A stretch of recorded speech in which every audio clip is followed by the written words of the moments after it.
From a design perspective, climate change means we have to design our cycle routes for tougher weather conditions.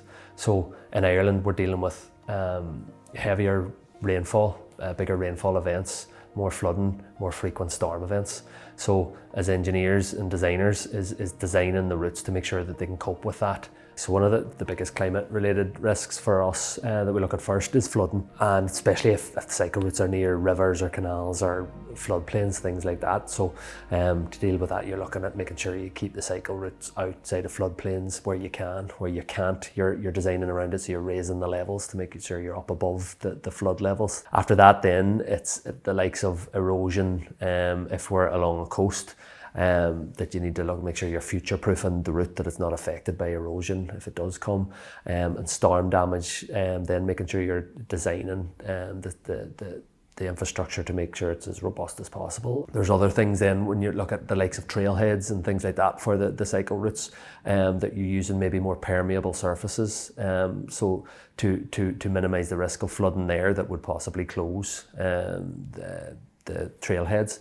Greenways are very suitable to climate resilience. I suppose there's a lot more flexibility with greenways compared to on-road facilities.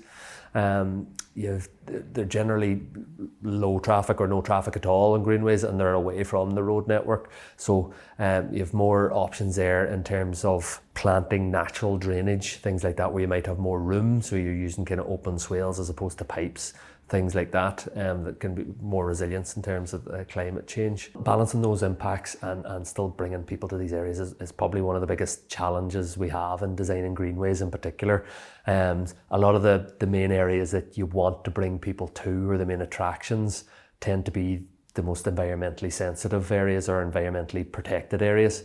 So it's trying to get that balance for the greenway, and generally try and do that, but working with the landscape as opposed to working against it. So looking at ways of kind of low impact ways of working with the landscape, like using old abandoned railways, for example, or existing infrastructure, so that you don't have greenfield construction through an environmentally sensitive area, is one big way we look at it.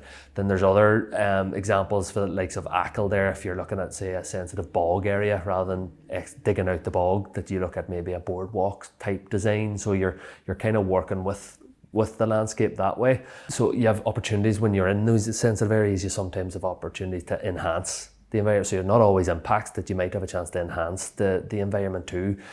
We have some areas where we might have invasive species, for example, along the route we're looking at, whereas we have a chance there when we're constructing the greenway to remove some of that invasive species or manage it better. So you're improving these sensitive areas in a way with the greenway as opposed to impacting them. So there is opportunity there as well.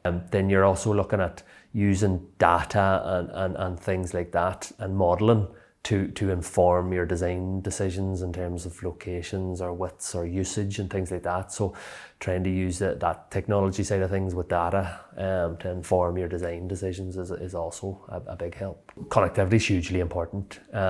It's creating a network of cycle infrastructure so that you don't have small segregated one-off sections, makes them more robust. So say, for example, if you have a connected network there, you have a huge rainfall event, and you have flooding that might close part of it, you have other alternatives for people to go, because there's a network there that the whole thing just doesn't stop. So you have other alternatives, other routes for people to go on, instead of that part that might be affected.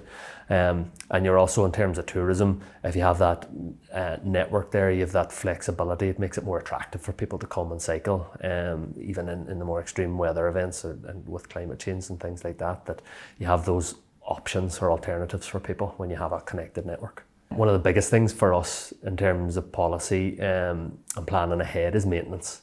So for us, like, maintaining this infrastructure and these cycle routes is as, if not more important than building them in the first place.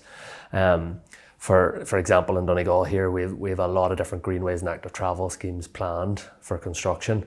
When we do get them hopefully across the line and get them built, maintaining them from the start is going to be hugely important to make sure that they continue to be attractive and safe for people to use.